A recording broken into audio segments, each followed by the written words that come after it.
to the homemade podcast of sports with your host Jay Pops. Guys, today's date is December 3rd, 2021, people. You know what that means? That means that rent is due. I'm pretty sure a lot of people are out and paying bills and things of that nature. But you know what else that means? That means we are 12 days away from the early signing period. As you guys can see, it is a Friday out here. Forgive me because I do not have on any of my Aggie gear on today. But hey, man, this is a Friday. I'm going to live it up, sit on back, and we're going to talk about some things here, okay? So first and foremost, Aggieland, how you guys feeling, baby? How are you feeling? Are you guys feeling like we're going to sign the #1 recruiting class for the 2022 cycle? I really, really need to know this. Are you guys feeling that? Do you guys feel like we can get a Citrus Bowl bid? Do you guys feel it? Because from what I'm looking at, right now, it says that Citrus Bowl CEO. This is not me saying this. This is not me saying it. All right. So here's this. Citrus Bowl CEO made this statement: you can't lose with Kentucky, Arkansas, or Texas A&M. All I'm saying is that somebody's going to have to pull the last straw, and figure out what's what. I'm pretty sure that looking at these, looking at how many fans are going to show up for each team, etc., etc. Now the team, the team that they may put in there, in which I know they may just go really high on, is Arkansas. The only reason why I say Arkansas may be the team that get picked to the Citrus Bowl is because of the simple fact that you have to really sit there and think about what all Arkansas went through to get to where they're at now. And they are number 8-4, same record that Texas A&M has. So it's going to be a lot of fans that shows up to that game. Am I preaching for Arkansas to get the Citrus Bowl? No, I'm not. I'm just giving you guys a heads up to what may happen before it already happens. Like I say, man, I'm pretty sure they're looking at what fan base is going to pack out the stadium. A&M would definitely pack out that thing because we have not been to the Citrus Bowl. But we would definitely pack out that stadium, but Arkansas hadn't been to the Citrus Bowl neither. And going through all the stuff that they went through to get to where they're at now, I do believe that they will overwhelm that entire stadium with red and white. All right, so that's just me. But anywho, man, we're going to keep on going here. Recruiting. I got something on Twitter yesterday that said, man, this sounds like another video for recruiting. So this is what I want you guys to do. You guys have to come on here and comment on what you guys think the next podcast should be about. I really, really need to know these things, and I will take everything into consideration, and I will let you guys know on the community posts on what the next podcast is going to be. I love how you guys are just engaging now, and you guys are just staying on top of it, man. Like I say, this podcast would not be available if it wasn't for you guys buying into, like what I'm saying and believing in what I'm saying and stuff like that, man. This would not be available if it wasn't for you guys, man. All right. Yes, I have seen the crystal ball prediction for Cam Dewberry. I believe they just updated that on today. It is a strong possibility that Cam commits to Texas A&M on December 15th. I just seen from Hayes Fawcett, and I don't know if Hayes Fawcett is looking at this video right now, but if he is, man, I just seen from Hayes Fawcett this here. It's going to be a lot of commitments coming in today that he's already working on. And I'm glad I brought this out here, and I don't know why I haven't been doing this. I've been so behind because I have a lot of catching up to do on a lot of stuff. But I do have my Twitter open. And, man, it is a lot of stuff that's going on Twitter. Like I tell you guys all the time, this is my number one source. So this here is what I've been getting all yesterday on the Twitter. And this is what I want to tell you guys. And this here is a message out to my young this is a message out to my young guys that's seniors that don't have any offers right now. Okay. I'm so sorry to hear that you guys don't have any offers. And I really hate to hear that, knowing that you guys work really hard within what you're playing, because football is what you love and what you want to do. I just want to throw a couple of names out there for whomever is out there that's listening, and can actually spread the word to the next man down the pipeline. So this here is one name. This here's one name here, Dante Evans. He is an athlete, and the reason why I say athlete is because he can play corner, wide receiver. He can play running back when you need him to, maybe quarterback, when you need him to as well, linebacker. I prefer him more at corner or safety, but he is an all-around athlete. So once again, man, his name is Dante Evans. He's an athlete from Houston, Texas, Wheatley High School. If you guys can do so, please go on his Twitter page, and his Twitter page will be. Let me go to it. Go to it. Hold on, give me a second. I'm not going to be too long. His Twitter page is going to be at Dat, THAT, Boyd, BOYD, J3X. Once again, his name is Dante Evans on Twitter. You guys can look that up. If you look him up on his profile picture, he will have on his helmet, shirt, and shorts, and he's standing on the track and field track there. So please, man, once again, look him up on Twitter. His name is Dante Evans. Real good, man. Real good. Slender size. He can fit anywhere on that field that you need him to. He's willing to come and be a walk-on at wherever he may choose to go. And also, guys, this here's the bloodline. Here's the bloodline. This is one of my relatives. So A&M in particular, if you're listening, but even other programs, man, like Memphis, he says he wants to go to.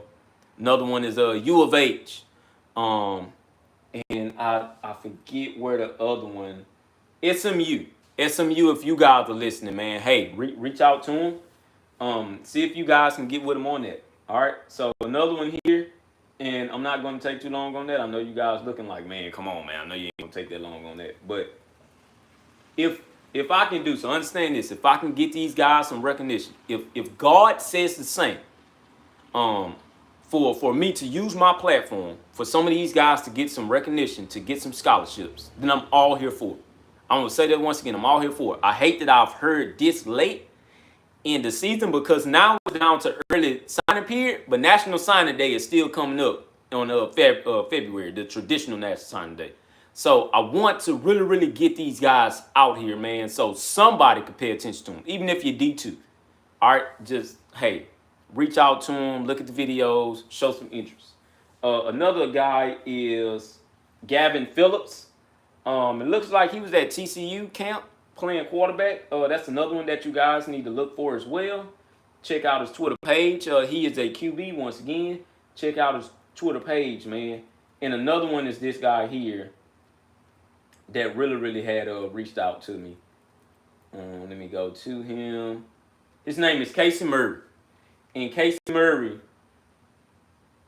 is from Cinco Ranch High School.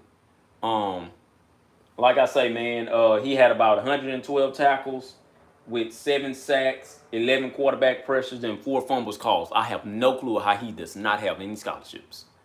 I have no clue on that, because Cinco Ranch is big as you know what.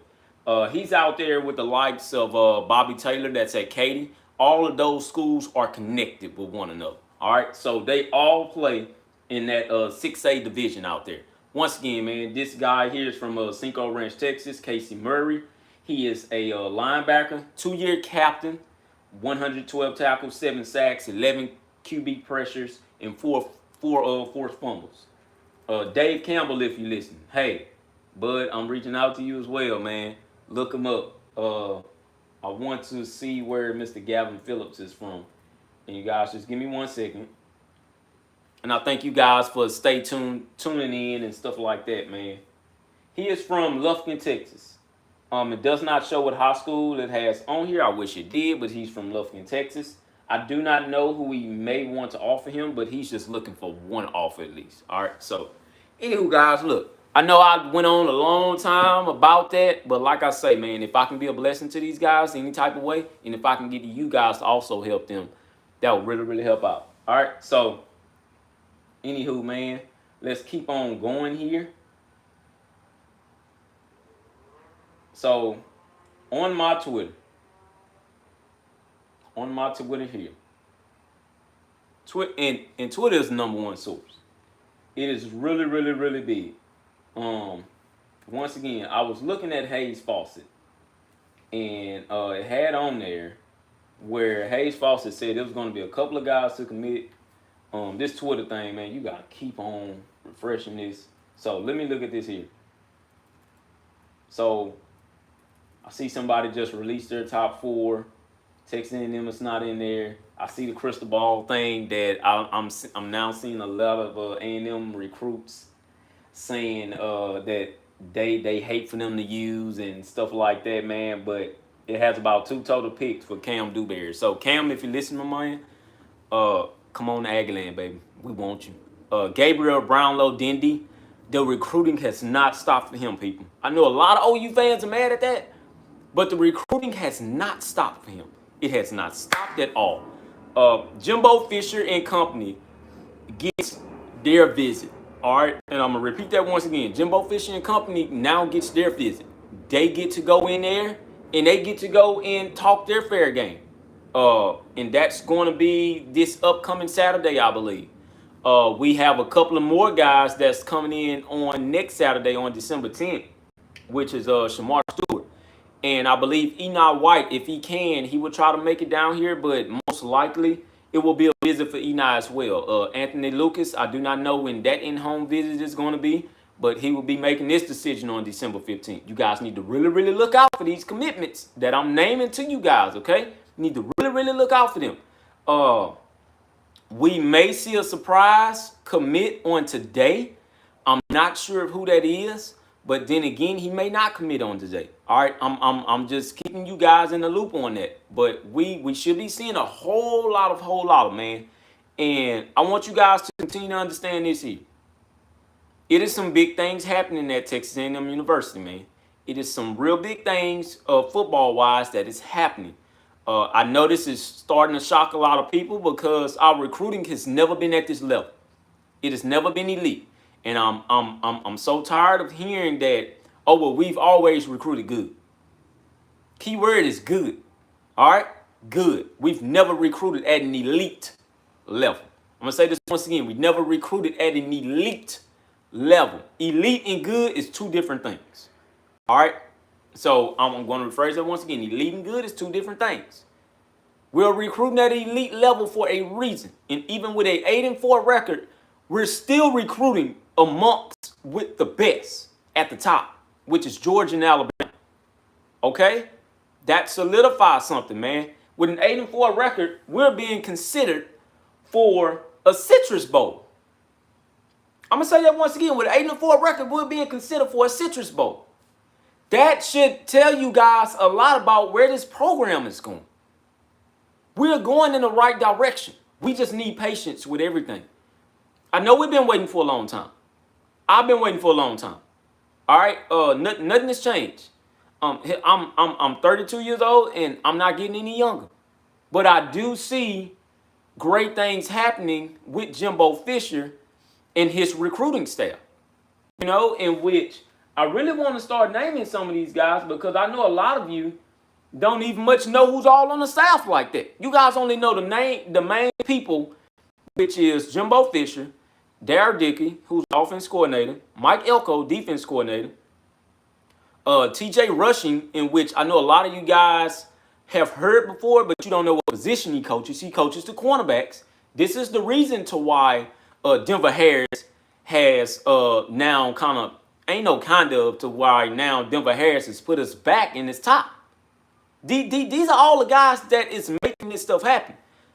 I hear that a lot of people are wanting our wide receivers coach to be replaced. For what? Do you guys know who he's recruited? Understand if they've been dropping passes and everything hadn't been up to par. I understand that part. But just be patient. Hold on.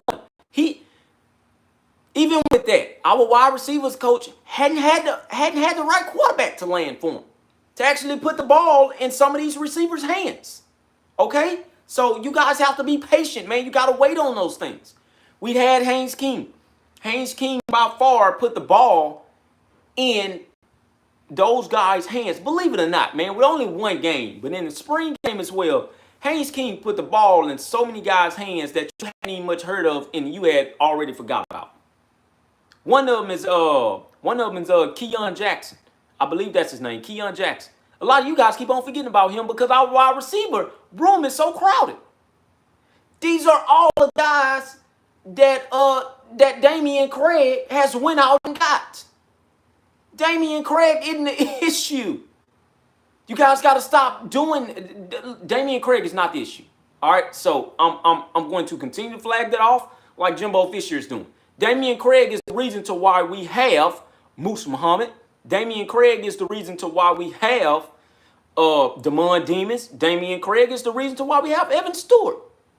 Okay? Yes, Jimbo Fisher is the main part of it because he's the main nucleus. But Damian Craig is the guy who's going out and recruiting these people. All right, same thing with the tight ends coach, James Cooley. He's the reason to why Theodore Orstrove is coming here. He's the reason to why Jalen Watermeyer sticked around when our last tight ends coach had left for North Carolina. He's the reason to why Baylor Cup signed, man. You guys got to stay patient. We're going to have an unbelievable receiving core come next fall.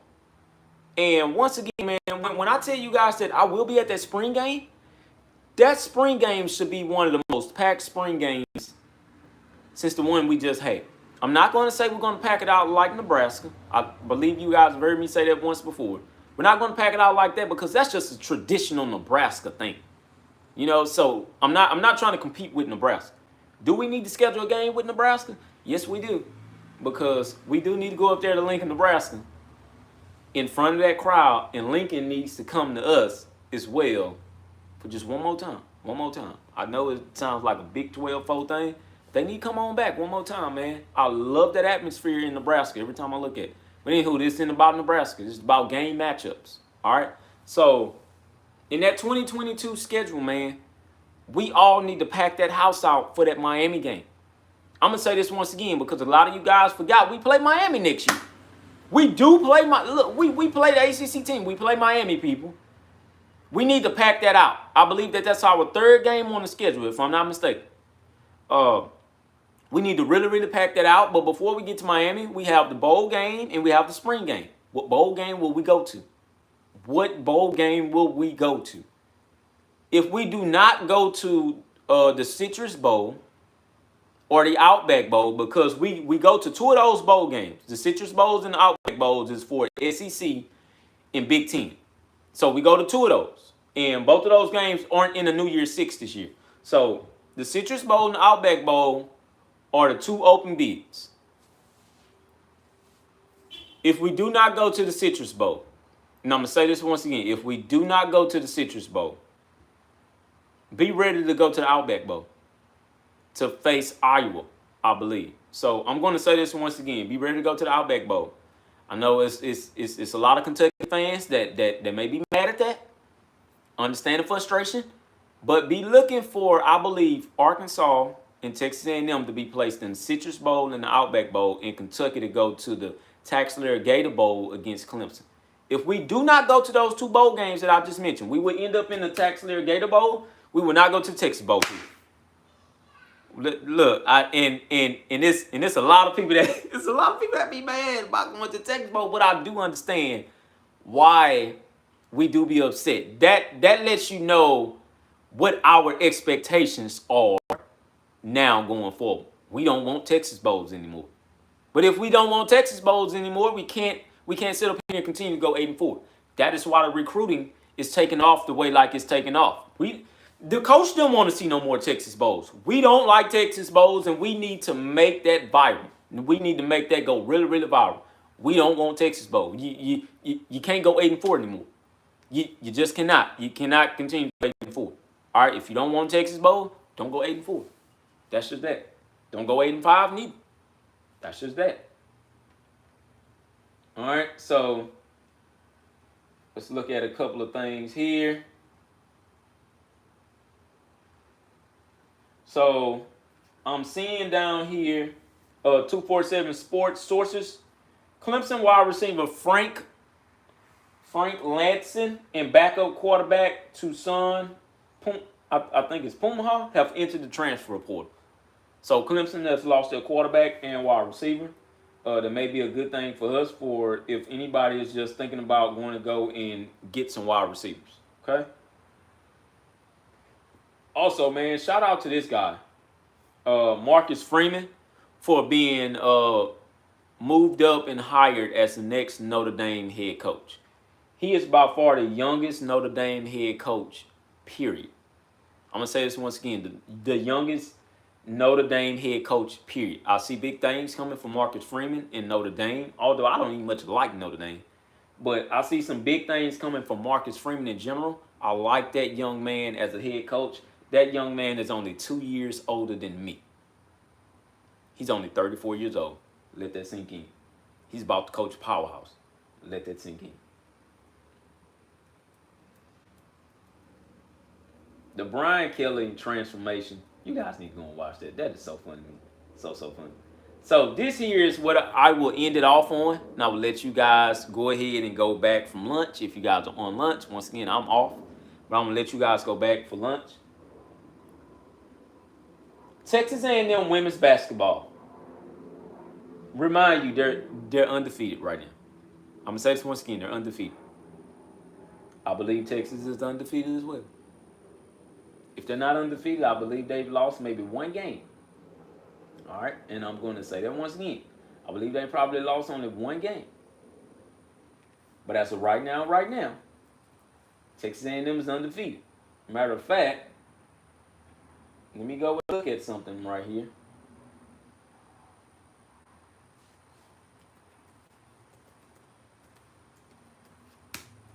Just want you guys to hold on. Let me look this up.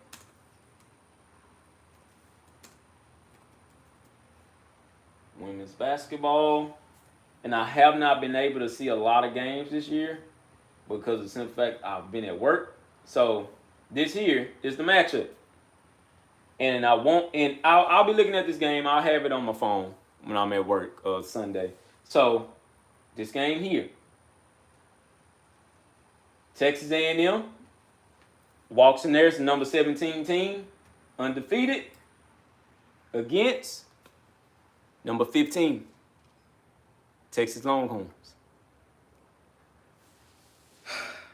Just like Chase Lane told you guys, for everybody out there, I need you guys to go and pack out that arena. I need you to pack it out for me.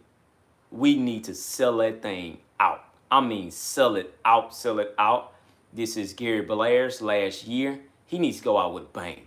I mean, we need to bring in a national title this year. I really, really want to see it. We almost got there last year. But almost ain't good enough. All right? We want that national title. We're hungry. Those women are playing for Gary Blair out of this world right now. When I say they're undefeated, they're undefeated. The men's basketball team is 7-1 right now. And I'm going to repeat this once again. The men's basketball team is 7-1. Girls undefeated. Say this once again. Women undefeated. Men 7-1. That goes to show you where our sports is at right now. All right? So I need you guys to go and pack out that arena, man. You need to pack that thing out. I mean, sell it out. Man, we need it to be loud. When Texas walks in there, all we need to see from their faces is, wow. I don't think it's been that packed in here in a long time. We need to sell it out. We need to sell it out. And from what I'm looking at, man, Texas hadn't lost any games. They have not lost any games.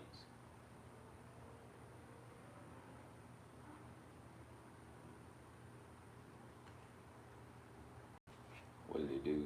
point back. So yes, from what I'm looking at, like I say, Texas basketball has not lost any games. They are undefeated. And the women's are undefeated. So we need to really, really walk in there, and we need to do our thing in there, man. Really need to do our thing. So one more thing, and I'm gonna get on out of here. So right now, when I'm looking on my 247, college programs making their final pitch to top-ranked linebacker Harold Perkins. When I tell you that young man is probably busier than what he's ever been in these few days alone, just be looking for that even more, man. He's going to be really, really busy. So go to this, and I wanted. All right, so here we go. I want to really, really give you guys this inside information right here.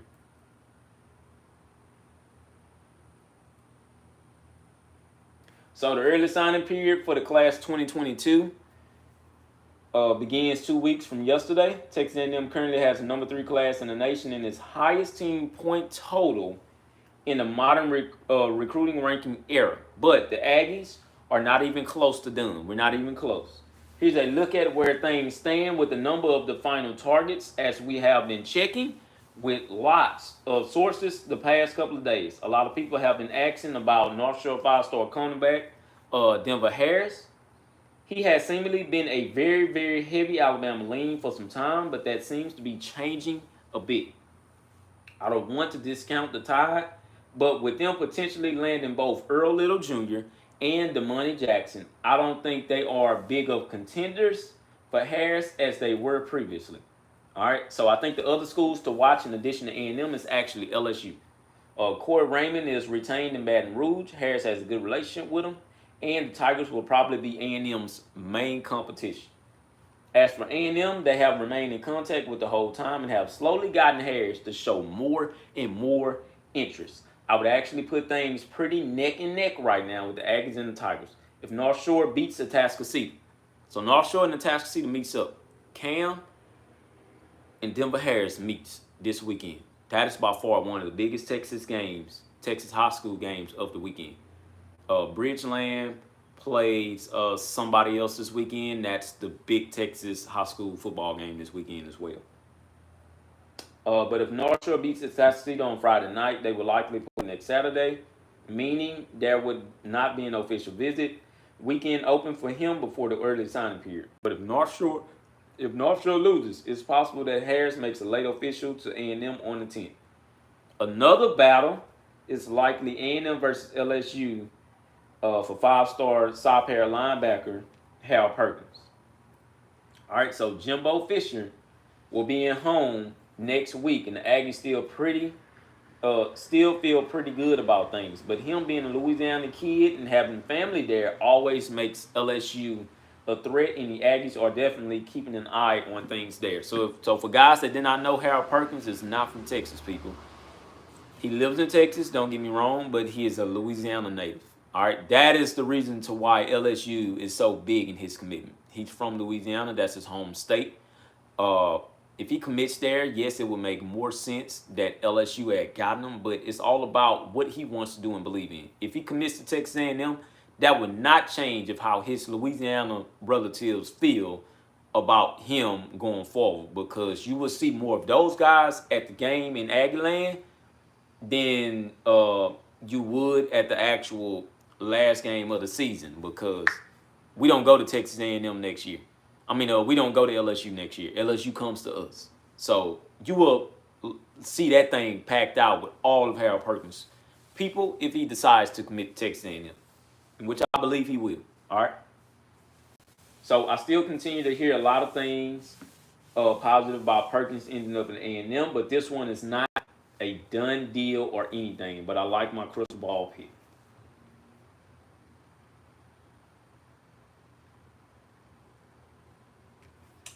Hoping that don't go away. He still plans to announce at the Under Armour game, but I think there's a good chance he signs on December 15th and has whatever school he signs with hold onto it until the announcement. Fisher had an in-home with Atascocita star offensive lineman Cam Drewberry on Tuesday. And from talking to multiple people, it went very well. A&M did a great job on his unofficial visit for the Auburn game, and the Aggies vaulted into the lead. And I think they still have it. All right. Texas will have an in-home tonight, so it'll be interesting to see what people say after that. But A&M is feeling pretty good on this one. He plans to announce on December 15th. But if it's the Aggies, they could end up trying to get him to do it a bit sooner in order for his announcement not to get lost on a day full of them and also help build momentum. So his announcement could come before December 15th, which is on Wednesday. It could possibly come on this Sunday during conference championship weekend. Be looking for that. It could probably come this weekend, or it could possibly come on that Monday of the National Signing Week, of early signing period on next week. So be looking for that one. I've not heard much on Kevin Banks since talking to him and putting out the update last week. I think he still plans to sign with Oregon, though, so there's not a ton of time to change his mind. But A&M is at least working to do so. They will do so until he faxes in an NIL somewhere on December 15th. He is the type of kid who could just decide to send it in elsewhere without an announcement. So it will at least be interesting to watch the two schools' announcements on that day.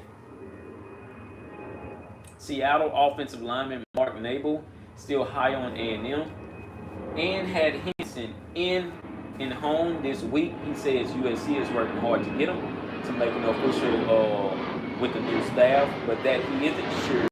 Since he doesn't know them, it will be brand new relationships. He is at least considering it, though. But I like A&M prediction still. So Mark Nabel, I know he's a guy that's kind of a little bit down the board. For you guys that have not seen him, he's a little bit down the board. He's a 3-star recruit. I believe he's 400 something in the nation. I'm not too sure on that one, but he's a pretty good guy. I watched some tape on him, but that would honestly be a Josh Henson project, per to speak. All right. Not heard a ton on 5-star Kentucky offensive lineman commit Keontae Goodwin after it's official. He was also at Michigan last weekend, and that one went well. It will be a bit of a surprise at this point if he ended up with A&M. That would be a surprise. All right. As for defensive line, I still think A&M to land national top 100 defensive lineman Anthony Lucas out of Arizona. He did make an unofficial visit to Alabama, as he also did to A&M, but Aggies have done a really good job there. Robinson was out there earlier this week, and Fisher will be there on Monday. I told you, man, look, Jimbo Fisher is by far one of the more pressed recruiters in all of the nation. And the cool thing about it was that when he go to a conference championship, he ain't got nothing but time. Fisher will be in to see top 50 edge Enoch White in Philadelphia today. All right, so Enoch White visit is coming today. And the Aggies are in good shape there, too. He will be in Aggieland on an official the December 10th weekend, and A&M is in the best shape of any school. I told you, man, we have an unprecedented amount of room everywhere. All right. Let me put this in front of me, guys, so you guys. All right.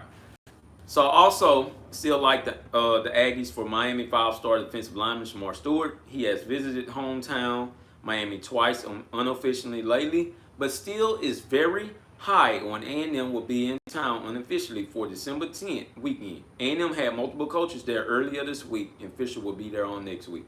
I told you, we're pushing so hard for Shamar Stewart. Continue to follow me on Twitter, because I will make another post towards Shamar Stewart as soon as I get off of here. As soon as I get offline, I will do something to Shamar Stewart, so please believe me for that. A&M is not giving up on 5-star Oklahoma commit Gabriel Brown-Lodendi. The fact that the Sooners still don't have a coach this close to signing day is definitely in the Aggies' favor. He is saying all the right things at the moment, but this one, that not out of the realm of possibilities that he switches. Whoever the new OU coach is, we'll have to do a lot of work in a hurry. So I like our changes with Gabriel Brownlow-Dendy. Once again, I believe that we can flip it. I don't expect Duncanville's Omari Aber to be in the class. I think he would likely be a take for A&M, but the Aggies are not optimistic there.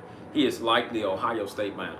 So Omari Aber, once again, I believe he ends up at Ohio State, in which will ultimately push Ohio State up to the number 4 recruiting class. That's Ohio State for you. They do this all the time. That is not a surprise and a shock in my book. You know them so well. Say they're very optimistic. I'm going to do something towards Shamar and Amari. Let me see what I can do there. I'm going to definitely try to throw something out to try to sway his mind. But you guys got to help me just like you've been doing. In case you guys did not see it, National Top 50 Edge Marvin Jones Jr. out of Florida will no longer be at A&M this coming weekend. As of Wednesday, the visit was set up, but now on Thursday, A&M is no longer expecting him. Jones was the biggest long shot of the elite defensive lineman that the Aggies were after, and it's obviously even more so one of now. All right. At running back, LSU is still working on Aggie commit Le'Veon Moss and had him on campus for the win over A&M. As a local kid from Baton Rouge, so his relationship with whoever is the new running backs coach will be one to watch. His family really likes A&M though. They like the idea of him being out of Baton Rouge. He also, but also not incredibly far away. But this might be one that A&M has to sweat into the NIL until the national letter of intent is received. The Aggies have remained in contact with Tyler Legacy 4-star Jamarion Miller, who recently flipped from Texas to Alabama as well. A&M thinks they're going to lose Moss. You can see them push hard for the East Texas. LSU decommit Trayvon Simpson is another possibility, but it's hard to get too much info on him. We're still working some sources there though. After safety, I still like my crystal ball prediction of 5-star Jacoby Matthews of Louisiana to A&M. The former LSU commit likes the Aggies a lot and has gotten close to a lot of the current commits. I told you guys. So, National Top 100 linebacker Shamar James will be in town this weekend for an official visit. This is one where we will know a lot more after visit, since A&M is sort of coming in a bit out of nowhere in the sense that he has not been to Aggieland. He may use a second official to Florida, where he was previously committed for the final weekend, or might go to Georgia. With a coaching change, he allowed to use this one to Gainesville. All right, so that is all I have on the recruiting notes and things of that nature. Like I say, I will do my best to try to get the attention of Omari Aber. I like the young man. That young man's skill set. You talk about him, Shamar Stewart, Nye White,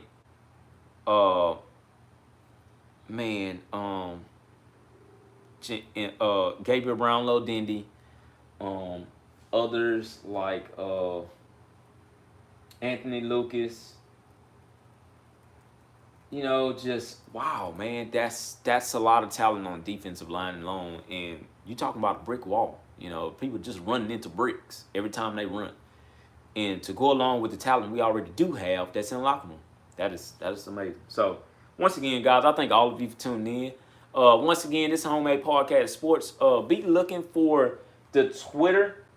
I will go on there and do the Twitter voice thing at about 3 p.m. I think it's the what is this called here?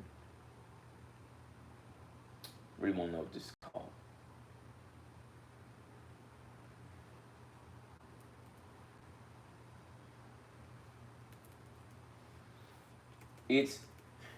It's whatever you do. It's whatever you do the voice thing on, man. And I saw a lot of people. I think it was like compressing a whole lot of people, and they were listening to other people. You guys know what that is. Help me out. It's not showing on my computer for some reason, but you guys know exactly what I'm talking about. I will do that at around 3 p.m. and I will I will see how that goes. So just tune in for that one, all right? But I love all of you guys. Hashtag Giggle Maggies. Make sure you hit that subscribe button because I'm seeing a lot of you guys look, but a lot of you guys not subscribed. So I thank all of you guys for the ones that are subscribed. But once again, it's the Homemade Podcast Sports, which hosts J Pops. Hashtag Giggle.